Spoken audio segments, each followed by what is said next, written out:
In that sense, did it come easy to tell your own story, to tell what occupies your mind? And No, okay. no, it doesn't. It doesn't come easy to me, actually. I find it quite taxing, Okay. to be brutally Sure, honest. Sure. Yes, in some ways there is that element of it's a bit of therapy, and it does help me kind of process stuff. But at the same time, I'm not. I can be honest with other people. It sounds really weird. It's like an inner battle that I have with myself, where I don't want to be too honest with myself because I don't want to know, you know. So when I'm writing, it's like I have to dig really deep, and I actually only want to really write about my own experiences. So it's a real personal, deep experience for me. So it's actually quite emotionally taxing. Sure. So I don't necessarily always want to go to the piano or pick up the guitar and go, oh, I'm going to write a song now because it makes me feel so good. You know, that's not. I kind of look at it and I go, oh God, I'm not quite sure I can do that today. You know. So in that sense, do you have to be in a certain mood? Maybe in a little bit sadder mood, or? Yes, yes and no. Okay. So sometimes when I'm really sad, I absolutely don't want to go anywhere near it.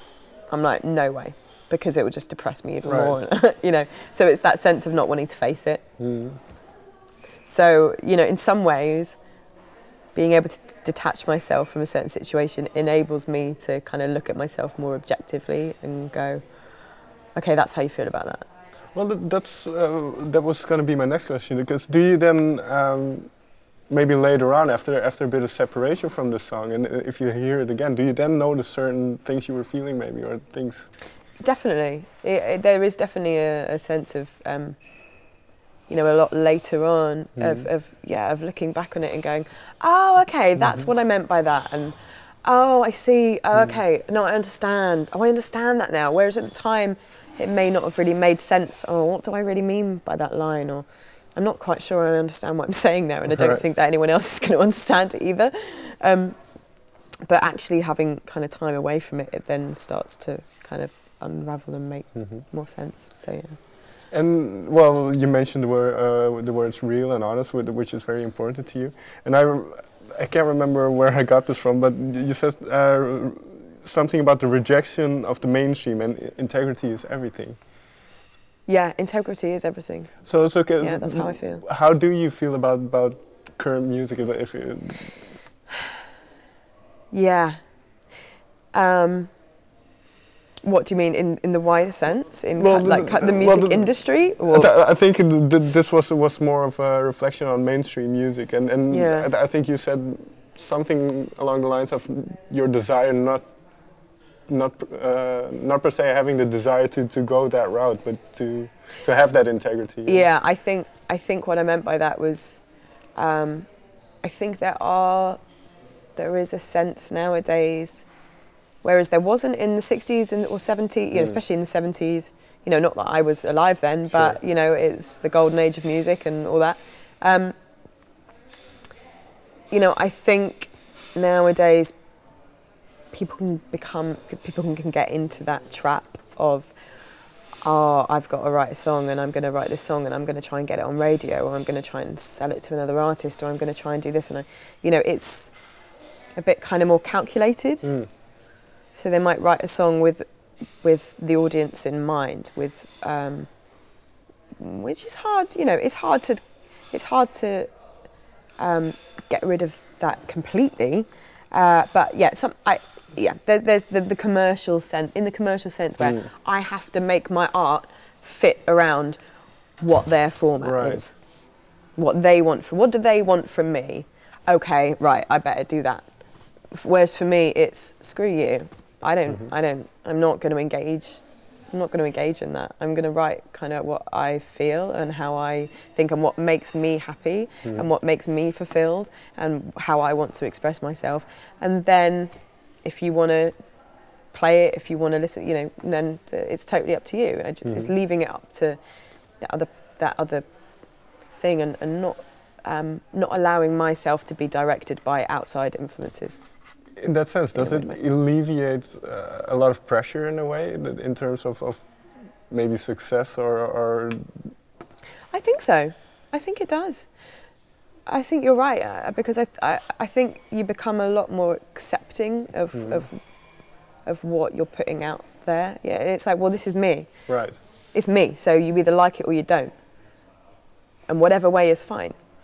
So you become a lot more kind of pragmatic about it. Well, I can be sensitive about it as well, because obviously you want people to like it. Sure. That's natural. But at the end of the day, I'm not going to get too crazy upset if someone doesn't really like it, or it doesn't really connect with them, or they don't really understand it, because that's fine and that's their prerogative. So I'm really quite okay with however people want to react to it. Sure. So yes, I think it does take the pressure off. Okay. There are other pressures as well, I think, that come with being in this industry. What kind? Can you give me an example? Well, I think, especially making a second album, okay, because you go from making the first one, which has really, was a really good reception and people really love it, but when you make it, you really don't think about the audience, you don't think about anyone else, you're literally just expressing yourself in whatever way you sure. want to do that.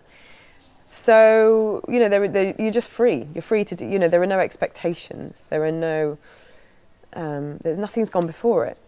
So you're just free to do whatever you want. And in some ways maybe I'm contradicting myself, but with the second album, that's why they call it the difficult second album. With the second album, there is something that's gone before that. So there is that kind of thing of, oh right, okay, I'm going to put this thing out, but so maybe people sure. won't like it because they liked what I did the first time, and they won't like this, and so which is why it's even more important to go, hey, I'm just going to do whatever makes me happy, and if people like it, then great, because otherwise you can just tie yourself up in knots, sure. worrying about what other people are going to think about it. So, so yeah, there's that, and obviously, the wider industry, the wider, the pressures nowadays of being really accessible, and in my kind of small way, I think I'm really incredibly grateful to all the supporters and fans and all that. But yeah, the kind of bigger it gets, the more kind of like, the more centered you have sure. to become. Sure. Because otherwise, you can kind of understand why people go crazy. So what do you do then to keep that level head, to keep? I've got really good people around me. Okay. I've got a really amazing family, and I've got a really amazing manager who basically tells me what for. I really do think it's people. Okay. It's having the support network around you, and it's having, and I'm obviously on much smaller scale, but someone like Amy Winehouse or,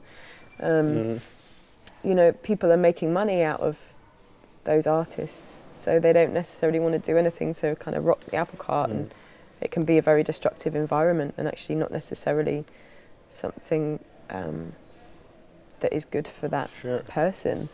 It's all down to the people that are around you that keep you centered and grounded.